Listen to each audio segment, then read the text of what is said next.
Hi everybody. So this is a continuation of the financial math lessons. So far I've covered the future value, I've covered the appreciation, the depreciation, and the conversion of the annual of the what do you call it of the effective and the nominal interest rates, right?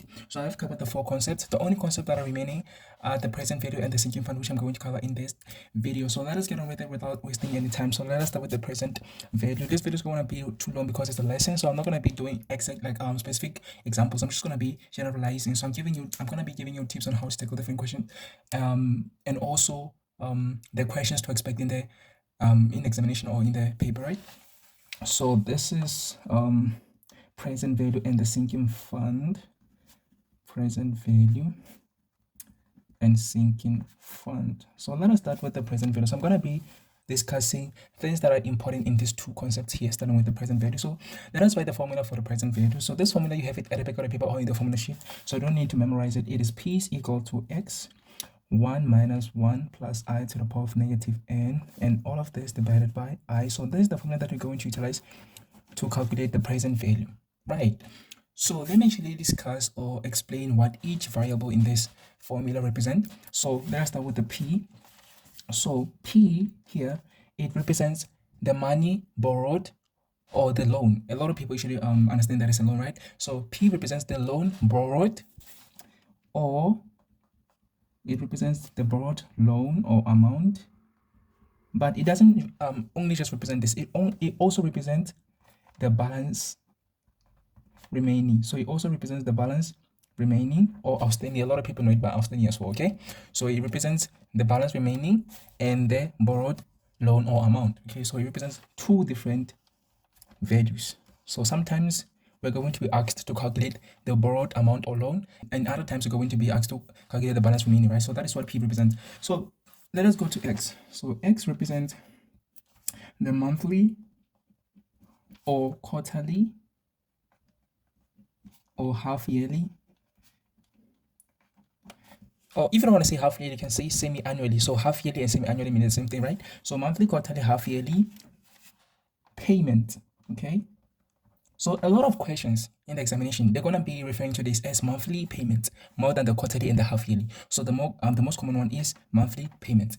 Quarterly, yes, there are certain questions that are going to ask you in terms of the quarterly payment or half yearly payment, but most of the questions are going to ask you in terms of the monthly payment. So in the trial examination and the final examination that are approaching, please note that you might actually be asked in terms of the quarterly and the half yearly payment. It is possible, but most likely going to be asked in terms of the monthly payment. So that is what X stands for. It stands for monthly payment. Remember that what I said, that in terms of the future value, X is going to be monthly or quarterly or half yearly installment.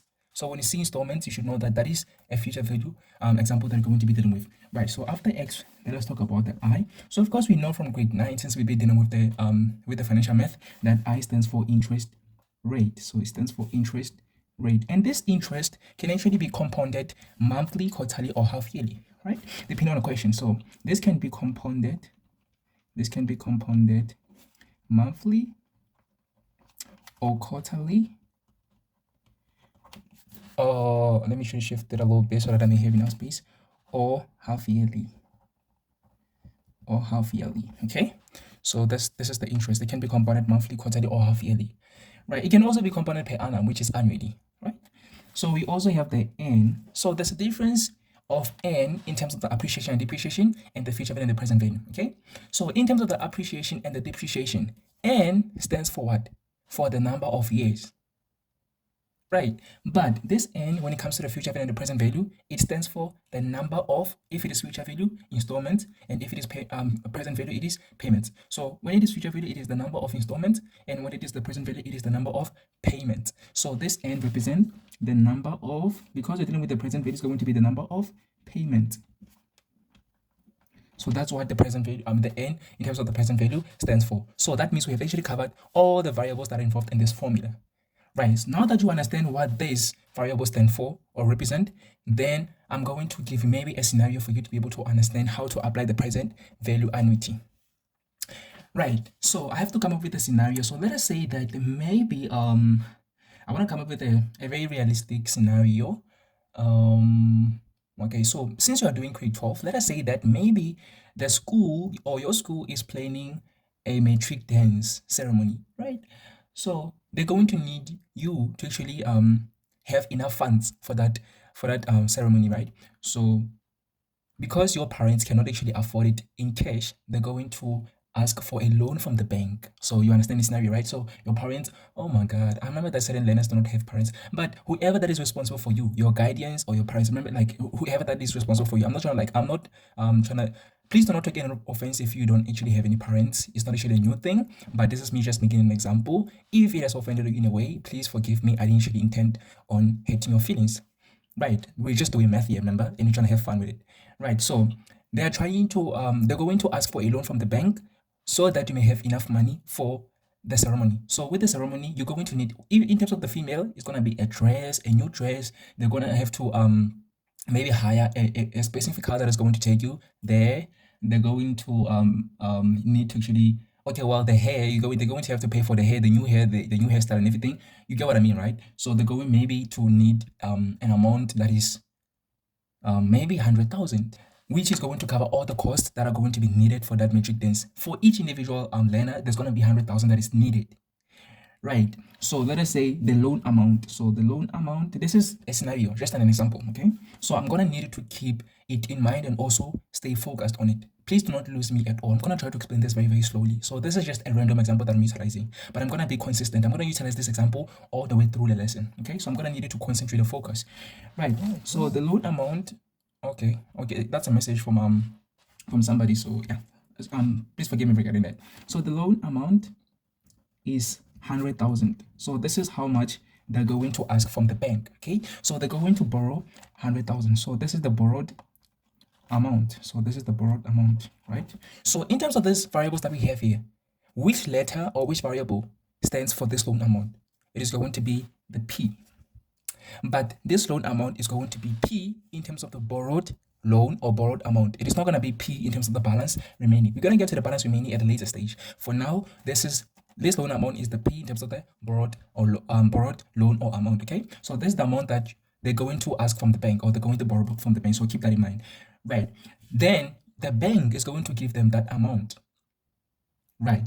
So after the bank is giving them that amount, let us actually refer to us as those people. So let us say let us actually refer to this in a first person basis, okay, or perspective. So we're going to be like, I am going to go to the bank and ask the bank to borrow me 100,000 to cover for my matric dance costs. Right. So the bank is going to borrow me that amount and it's going to give me that amount now. Okay. If I continue with the lesson, let me remind you of the keywords to take note of when it comes to the present value.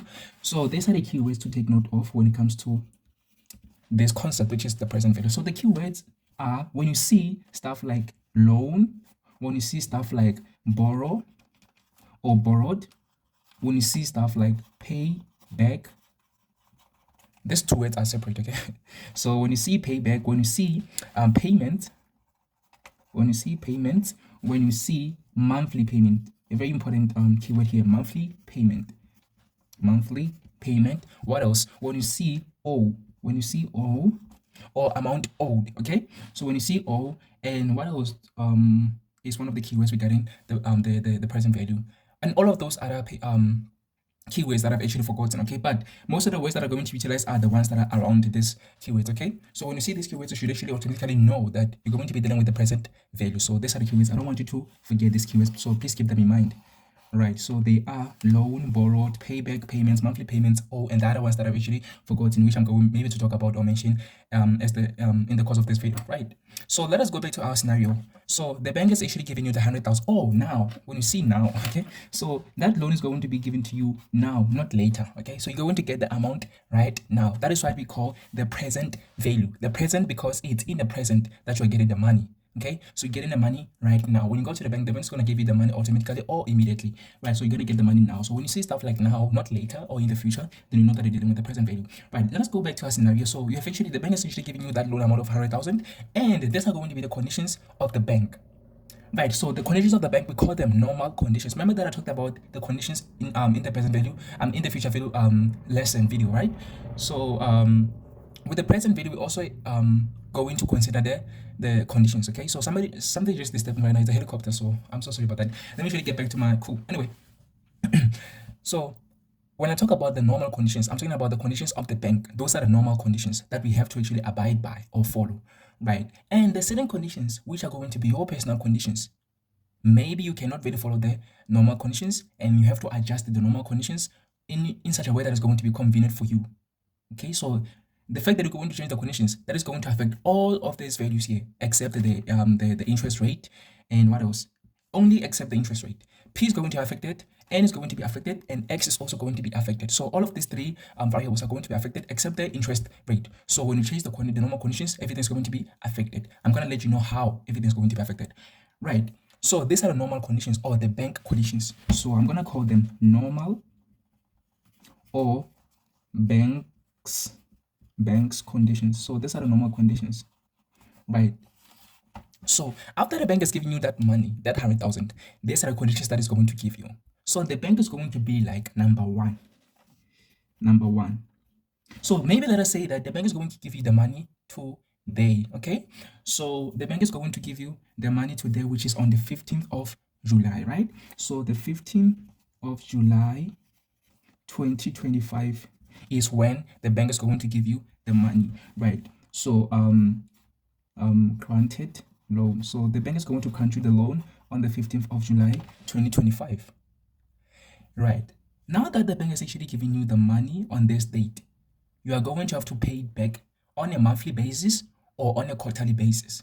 Okay, so we're going to do the monthly because usually the monthly is the one that is utilized. Okay, so I'm going to do the monthly example, but the monthly example also applies with the quarterly and the half yearly. So with the monthly, you're going to say I divided by 12, which is the interest. So we're going to say interest divided by 12 if it is monthly, interest divided by 4 if it is quarterly, interest divided by 2 if it is half yearly. Okay, so I'm going to do the monthly example here. So the interest is going to be compounded monthly. That is the second condition. So interest, oh my God, what am I writing?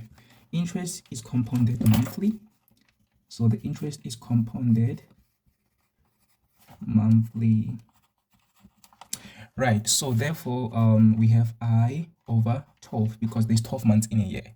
Right. So that is the second condition. The third condition is this interest rate is going compounded. This interest rate is equal to maybe let us say 17.3. Okay, so maybe let us say 17.3 is the interest rate. I don't know if this is too much or too small, but this is just an example, right? So the interest rate is 17.3%, or we can convert it to decimal places and be like, this is 0.173, right? So this is the interest rate, and the bank is going to expect you to make the first installment or actually payment, because this is no longer the future value, this is the present value. So with the present value, it is the payment, and with the future value, it is the installment. So the first payment, they're expecting you, the first payment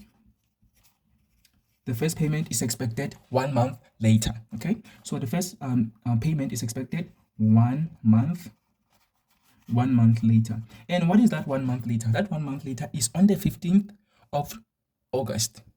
Okay, so that 1 month later is on the 15th of August 2025.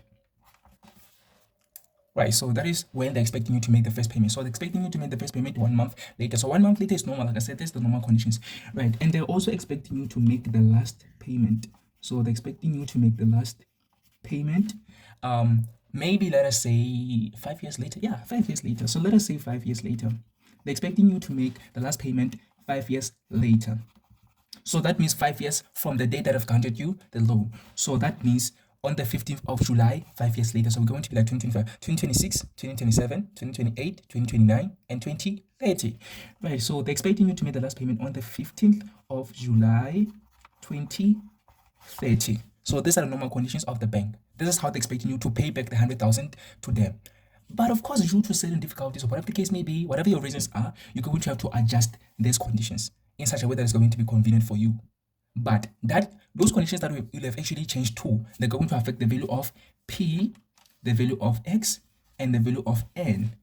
The interest rate is the one that is going to be unaffected. Okay, right. So since they're expecting you to make the last payment on the 15th of July 2030, certain learners have asked me, why don't you say on the 15th of August, like you said, the 15th of August with the first payment? Why don't you say the last payment is going to be on the 15th of August? Why do you say July? Let me explain. The reason I'm saying July, it is because of the following. Okay, so let us write a number line. So number line starts with, maybe let us start with 0, which is the middle number. So 0, 1, 2, 3, 4, and then let us end with 5. I want to make sure that I write this in the middle so that I may also include the negative numbers. Right, is that really necessary? Not really. Actually, let's start with 0 is fine. I don't need to include the negative numbers. So 4 and 5, 4 and 5. So this is our number line here. So 1, 2, 3, 4, and then 5 right there.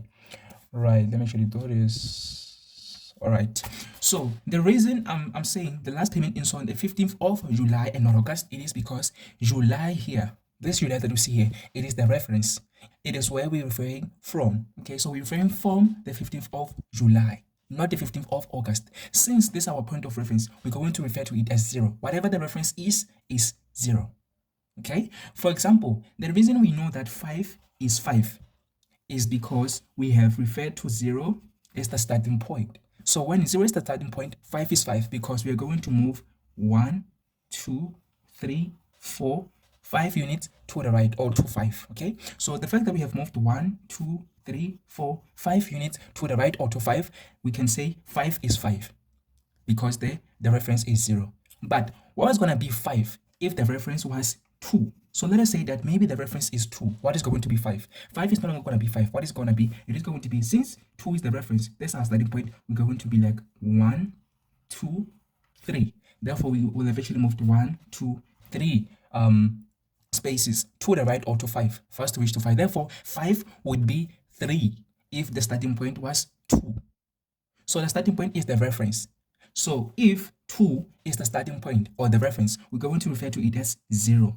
Therefore, 3 would be 1. Therefore, 4 would be 2. And therefore, 5 would be 3. That's why I'm saying that 5 would be 3 if 2 was the reference. So reference is 0. So the fact that the reference is July, that is the starting point, we are going to refer to it as 0. Therefore, August would be 1. September would be 2. Because we're referring to July as the starting point. So we're not counting it. So we're saying July 0, then August is 1, September is 2, October 3, November 4, December 5, and so on. So January is going to be 6, February 7, March 8, April 9, May 10, June 11, July 12. Okay, so since we have just learned that July is going to be the 12th month, it means that 1 year completed is going to be on the 15th of July, not of August. August is the first month of the second year. The last month of the initial year is July. Therefore, July is always going to be the last. Okay? So that means the first is always going to be August, but the last is always going to be July. I hope that you understand that. I hope that I'm making sense. Now that we have learned that July is going to be the last, it means the last payment is going to be July, not August. So that means 5 years later, it's going to be from July of 2025 to July of the 2030. So we're going to be like, okay, we're going to be like August, September, October, November, December, January, February, March, April, May, June, July. That's 1. That's 1 year. Right, so that's 2026. Then we're going to be like August, September, October, November, December, January, February, March, April, May, June, July. Right, so that's going to be, oh my God, so I have to pick my pencil up. All right, so every time we complete the year, the last month is going to be July. I hope that you understand that. I don't want to repeat, or I don't want to stay on the same thing over and over again, okay? So that is why we're saying the last payment is on the 15th of July, not August. That's for the people that actually asked me, why not August, okay? So it is always going to be July because July is going to be the last one. I've just explained it. Right, now that you understand that the last payment is on the 15th of July 2030, then let us go maybe to do the conditions. Right, so these are the normal conditions. So I'm going to compare the normal conditions with your conditions. Okay, so I'm going to compare the normal conditions and your conditions. Right, so these are the bank's conditions. Right, so according to the bank, this is how we gotta pay them back that 100,000. Now this is our conditions. So I'm gonna need you to keep this information in mind. So these are our conditions. So maybe due to difficulties or whatever the reason may be, this is going to be how we're going to pay the money. Okay, so we are going to make, well, have I? Okay, well, I have not. So before our conditions, I have to find the value of n. It is very, very important. Okay, so value of n is very, very important. We have to find the value of n because it affects everything. It is the main one. If you get the value of n to be wrong, I promise you, you're never gonna have a great time doing financial math at all. You're never gonna enjoy doing financial math if you're not able to find the n. So n, we're going to be able to calculate after finding out what the conditions are. So we cannot find n if we don't know what the conditions are. Okay, so now that we know what the conditions are, we can actually find the value of n. So that means we have to know what the conditions are first. Therefore, we can actually later find the value of n. So let us find the value of n with the normal condition. So the value of n, I said n in the previous video, or the future value video, I said n is equal to p, which is the period. Wait, let me write the p first, which is the period. Let me write the p first, which is the period. Wait, yeah, let me write the period. So the period, that means the bank is actually expecting you to pay back their money after 5 years, because 2030 minus 2025 is 5 years. So they're expecting you to pay them back after 5 years. So this is the period. There's a difference between that P and this P. So that P is the borrowed amount or the balance remaining. But this little P, remember that that's a capital letter P, this is a small letter P. So this small letter P represents the period. How long is the bank expecting you to actually make those payments, right? 4, right? So the P is 5 years. Therefore, we can actually find the n by saying n is equal to P multiplied by, because this is compounded monthly, we're going to be like, how many months are in a year? Okay, depending on how the interest is compounded. If it is compounded quarterly, we're going to be like P multiplied by how many quarters in a year? 4. If it is compounded half yearly, we're going to be like, how many half years are in a year? 2. Therefore, we're going to be like P multiplied by 2. But since it is compounded monthly, we're going to be like, how many months are in a year? There's 12 months. So we're going to multiply P by 12. Therefore, n is going to be equal to P, which is 5 years. So 5 multiplied by 12, which is equal to 60. You can press a calculator. So 60 payments that you are expected to make. So that means the total number of payments that we're expected to make is 60. We have to keep that in mind. Okay. Right. Okay, now that we have actually found the n, let me actually shift the book a little bit down so that you may actually see our conditions. Okay, so I'm gonna pause the video and then shift a little bit down. All right, that looks better. All right, so these are our conditions.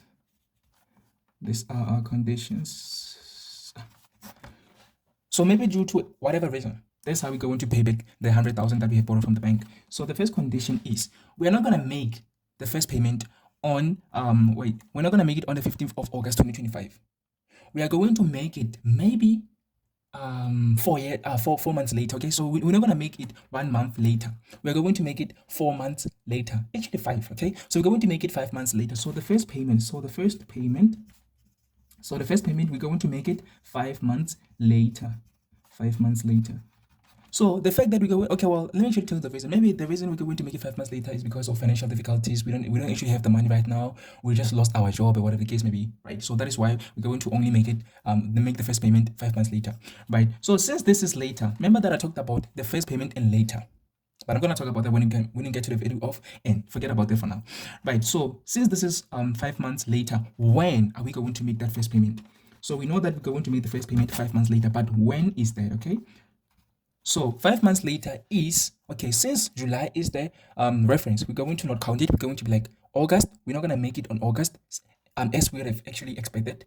We're not going to make it on September, not October, not November, and not December. Therefore, our first payment, we're going to make it on the 15th of January, because we're not going to make it on the 15th of August like we were expected to. We're not going to make it on September, October, November, December.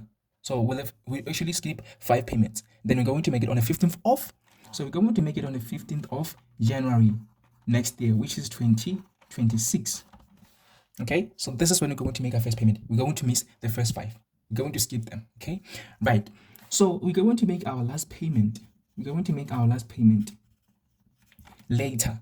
Instead of actually making our last payment on the 15th of July 2030, we're going to make it 3 months later.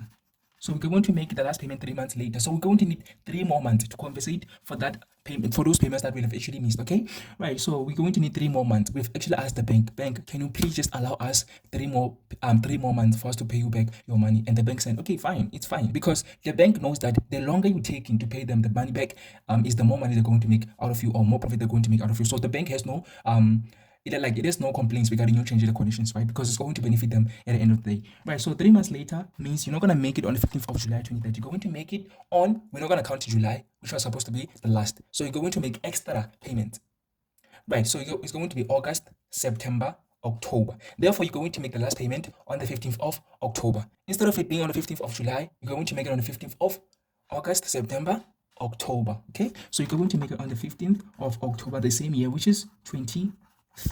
So these are your conditions, and they're going to affect the value of P, the value of N, and the value of of X. Right. So in each of these two, I'm gonna be doing the normal conditions calculations, and I'm also gonna do the our conditions calculations. And in each of these, I'm gonna do calculating the interest. What do I write that? let me actually write it here if that's going to be visible. So we're going to calculate the interest. First, we're going to calculate the value of x. Let me write down what we're going to calculate. We're going to calculate the value of x, number 1. Number 2, we're going to calculate the interest. Number 3, we're going to calculate the total amount. And then number 4, we're going to calculate the balance remaining. And then number 5, we're going to calculate the n.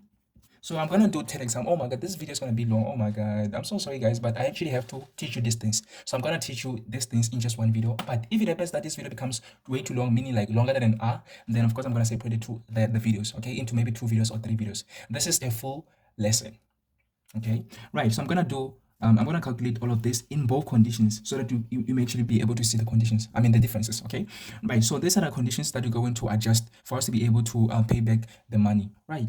Right, so the interest is still 17.3% or 0.173, and it is still compounded monthly. So I'm gonna need you to keep these conditions in mind because I'm not gonna write them a whole lot of times over and over again, okay? So P is still 5 years. P still 5 years, meaning we're still expected to actually make the payments over a period of 5 years, but the value of n is going to change due to the change of these conditions, okay? So that means n is no longer going to be 60. It is going to change. But how is it going to change? I talked about this in the future video lesson exam video, right? So this is how n is going to be calculated. We're going to be like n is still equal to P multiplied by how many months are in a year? We have 12 months in a year. However, due to the conditions being applicable, we're going to apply them, right? So I talked about the first payment being later. So when the first payment is earlier, you add. Let me actually write those notes down. If you didn't actually add the notes down in the in the previous video, please write them down right now because I'm going to erase them. Okay. So because I'm going to erase them, it doesn't matter if you actually write them here. So if the first payment is earlier, you add. If the first payment, okay, well let me actually write add together. So if the last payment is later, you add as well. So add goes along with the first payment being earlier and the last payment being later. The fact that the first payment is earlier than you were supposed to actually make it, therefore you have actually made extra payment. You have made extra payment because you have actually paid earlier than you were supposed to. And you have actually made extra payments also if you have actually made the last payment later than you expected to. So if you expected to make the last payment on the 15th of July, you made it on the 15th of October. Therefore, you actually made 3 more payments. So those are the 3 extra payments that is what we're going to add. So when the first payment is made earlier, you add. When the last payment is made later, you also add. But when the first payment is made later, you subtract. Okay, so when the first payment is made later, you subtract because you actually expected to make the first payment maybe in January, but you actually made the first payment in June. Therefore, you didn't actually make it in January, in February, in March, in April, and also in May. Therefore, you actually skipped or missed 5 payments. The fact that you actually missed them or skipped them means you didn't actually make those payments. So the fact that you didn't make them, the number of payments that you're going to do overall or totally is going to decrease. That is why we're subtracting. I hope that is still on the same page, right? And when the last payment is made earlier, whatever, the spelling doesn't matter as long as you can actually hear what I'm saying, right? So when the last payment is made earlier, you also subtract. Okay, so when the last payment is made earlier, maybe they were actually expecting you to make the last payment in December or on a certain day of December, right? So since the last payment were expected on December, but you made the last payment maybe in September, therefore you didn't actually make it October, you didn't make October, you didn't make November, you didn't make December. Therefore, what did you do? You skipped, not really skipped, you ignored or omitted October, November, and December. You omitted 3 payments. The fact that you omitted them, you didn't make them. We're not going to count them in the total number of payments that we actually have done. Therefore, we have to subtract. Okay, so these are the things that you have to know by heart here. They're not actually given in the formula sheet, so you have to know these things. When the first payment is earlier, you add. When the last payment is later, you add. Therefore, you add when the first payment is earlier and when the last payment is later. You also subtract when the first payment is later and when the last payment is earlier. So this is information that we have to know by heart. I'm going to erase it. So I'm going to need you to screenshot this or pause it and edit into your notes because I'm going to erase it so that maybe you don't actually forget this. Because when I usually say something, I don't like repeating myself. So I'm not going to repeat this over and over again unless it is necessary when I'm doing the calculations. Right, so I'm going to erase this because I don't usually have enough space. But I'm going to need you to keep this information in mind. And hopefully you have actually paused the video to add this into your notes or maybe to take a screenshot of this. Right. So since we're calculating the N when the conditions are applicable, we're going to have to consider the conditions and say the first payment was done later. I said first payment with later is subtraction. So therefore, we're going to subtract. How many months are we going to subtract? 5 months. Is it really 5 months? Okay, I don't think this actually makes sense. Actually, I should have made a mistake. I was supposed to say December here. I was supposed to say December. I'm so sorry. It's my fault. I was supposed to say December here. Why am I saying December? Because when it's 5 months later, you actually expected to make the first payment 1 month later. Okay, so when it is 1 month, later, it means you have actually skipped 4 because you're going to say 5 minus 1 because 1 is normal. Okay, so since 1 is normal, you have actually made it 5 months later. Therefore, you skipped 4 because 5 minus 1 is 4. Right. Therefore, this is supposed to be 4 months later here. So this is 4 months. Actually, I wanted 5 months later. I wanted 5 months later. I have a reason for that. I wanted 5 months later. Therefore, for 5 months later, it's going to be August is 1, September is 2, October, November, December. Okay, yeah. 5 months later it is this. Okay, yeah, it is 5 months later and 15th of December, right? So this is how corrected this was supposed to be. Right. So since this is 5 months later, therefore we have skipped 4 payments. Why do I say 4? Because we're supposed to make the first payment on the 15th of August. Therefore, we skipped August, we skipped September, we skipped October, we skipped November. But we made it on the 15th of December. Therefore, we skipped 4. We're not going to count it December because December we made it. We're not counting July because July is when we're given the loan. So we're not counting July and December. December is the one when we actually made the first payment. So we're not going to count December, okay? So it's 4 payments that we have missed. How did you get the 4? We said 5 months later minus 1 month later. Therefore, 5 minus 1 is 4, okay? So therefore, we're going to minus or subtract 4. So 5 months later also means 4 payments missed. So 4 payments missed. So we have missed 4 payments. Okay, so we have missed 4 payments. So we're going to say minus 4, right? But since we actually made the last payment later, we're going to do what? We're going to add. Okay, so we're going to add. I actually have mentioned in that video, the future video, lesson video, that I want to do an example where there is addition and subtraction of the number of payments or installments. So this is that kind of example where some of the payments we minus and some of the payments we add. Okay, so we're going to add since the last payment is later. So I said last payment later you add, okay, because there's extra payments. But how many extra payments do we have? This is 3 months later. The last payment is 3 months later on the 15th of October. Therefore, we made it. We made the last payment 3 months later. Therefore, we have added 3 more payments. Unlike the first payment. The first payment is not like the last payment. By the way, in the examination, I don't think there's going to be like something like 3 months later. They're going to give you the exact date, or they're going to tell you that 3 more payments were actually added, right? So you have actually made the last payment on the 15th of October instead of the 15th of July. So how many payments have you actually added on top? So we're not going to count July because July was supposed to be the last one. So it is not extra. Extra is August, September, and October. Therefore, 3 more payments. Okay, so that's 3 extra payments. So we're going to add 3. Therefore, now the number of payments is going to be equal to P, which is 5, the period, multiplied by 12, minus 4, plus 3 is equal to. Therefore, the new N is going to be equal to 5 multiplied by 12 is 60, 60 minus 4 is 56, 56 plus 3 is 59. Okay, therefore, the new number of payments that you're going to make is 59 instead of 60. Okay, so we have to take note of that. So initially, we were expected to make 60 straight payments, but we didn't actually do that. We skipped 4 and then we added 3. Therefore, we made 59 payments. Keep that information in mind, okay? Right, so these are the conditions. So I'm going to do the calculation of the X, which is the monthly installment, actually payment, the monthly payment, the interest, the total amount paid, and the balance and the value of N, okay? So because I think this video is going to be way too long, I'm going to cut the video right now, and I'm going to continue with this lesson in the next video. So I hope so far you have actually learned and also enjoyed. So we're going to meet again in the next video. The next video is going to be the continuation of this video, okay? Right, so see you in the next one.